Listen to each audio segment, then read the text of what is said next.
Que la intercesión de María Santísima les acompañe siempre, queridos hermanos, y sean bienvenidos a su programa El Evangelio a tu alcance.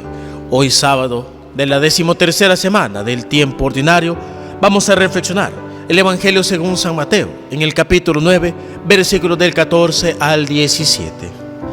En aquel tiempo los discípulos de Juan fueron a ver a Jesús y le preguntaron: ¿por qué tus discípulos no ayunan mientras nosotros y los fariseos sí ayunamos? Jesús le respondió: ¿cómo pueden llevar luto los amigos del esposo mientras él está con ellos? Pero ya vendrán días en que les quitarán al esposo y entonces sí ayunarán. Nadie remienda un vestido viejo con un parche de tela nueva, porque el remiendo nuevo encoge, rompe la tela vieja, y así se hace luego más grande la rotura. Nadie echa el vino nuevo en odres viejos, porque los odres se rasgan, se tira el vino y se echa a perder los odres. El vino nuevo se echa en odres nuevos, y así las dos cosas se conservan. Palabra del Señor, gloria y honor a ti, Señor Jesús. El Evangelio de este día nos habla de una de las cosas que tantas veces Jesús iba a pelear con los fariseos, con los escribas, y también inclusive, como lo vemos ahora, con los discípulos de Juan el Bautista, y es la cuestión de los preceptos de la antigua alianza. Y es que, como sobre todo aquellos que estudian un poco más la Sagrada Escritura y sus contextos, muchos de los preceptos, muchos de los mandamientos y muchas de las leyes que se daban entre la religiosidad del pueblo judío eran muchas veces cosas inventadas por los hombres, cosas que eran retomadas, por ejemplo, en base a los 10 mandamientos, pero que luego iban agregando cosas y cosas y cosas, a tal punto que era más importante cumplir con los preceptos que habían sido creados que los 10 mandamientos, cosa obviamente absurda. Y Jesús lo va a narrar y lo va a exponer en muchas veces, como muchas veces se le daba más importancia a este montón de preceptos antes que a los 10 mandamientos. Pero ahora el Señor, cuando habla del ayuno, habla precisamente de ese mismo ayuno ritual, ese mismo ayuno de precepto humano, que simplemente tenía como finalidad algo meramente exterior.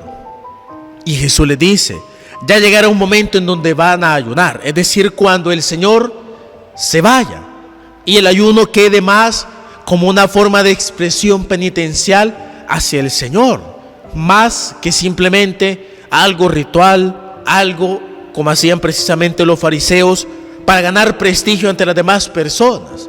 Jesús va a instaurar una ley nueva, una plenitud de la ley. Va a dejar atrás aquellos preceptos viejos que estorban y que muchas veces confunden los 10 mandamientos. Y Jesús lo que va a hacer es llevar a plenitud de una forma nueva esos 10 mandamientos. Y precisamente en las lecturas de semanas anteriores hemos estado viendo cómo Jesús aplica y explica de una forma más interesante y más nueva los 10 mandamientos. Y eso es algo que nosotros debemos de tener en cuenta, queridos hermanos, de que nuestra ley, nuestra fe, la forma y las normas como nosotros vivimos nuestra fe tienen que estar apegadas a Jesucristo, aquel que nos ha venido a dar la plenitud de la vida y la plenitud de la ley. Ya no tenemos que estar con las costumbres antiguas, tenemos que dar ese paso necesario.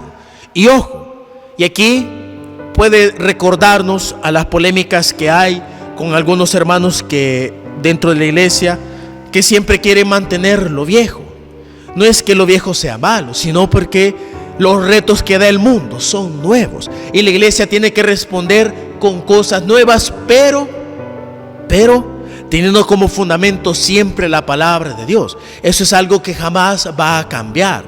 Cristo jamás desecha los 10 mandamientos, sino que les da un nuevo impulso, les da un nuevo ardor, les da una explicación nueva, les da una forma de exponerse nueva, una que va más allá de lo simplemente y meramente ritual, como hacían en la antigua alianza. Así también nuestra fe ahora en este mundo es una fe que se debe de exponer y que se debe de realizar de una manera nueva, pero siempre con los fundamentos mismos de nuestra fe que han existido en más de 2000 años.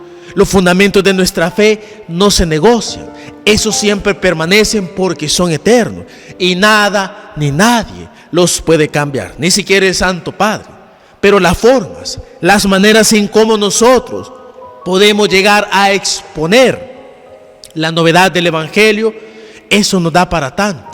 ¿Cuántas veces mucha gente no satanizó la televisión, la radio, el periódico, el internet? Y si bien es cierto que son medios nuevos en donde a veces hay contenidos y hay cosas que no son correctas, ¿cuánta gente no ha conocido la fe en el Señor gracias a ver algo en un canal católico, gracias a escuchar una predicación católica en la radio, gracias al internet que ahora llega a muchos lugares y que nos hace capaces de anunciar la palabra de Dios a personas que tal vez hace unos 60 años no podíamos, por la lejanía y la dificultad de anunciar la palabra de Dios? La novedad de exponer la palabra de Dios es algo rico, es algo que debemos de aprovechar. Lo que no podemos cambiar es siempre el fundamento de nuestra fe.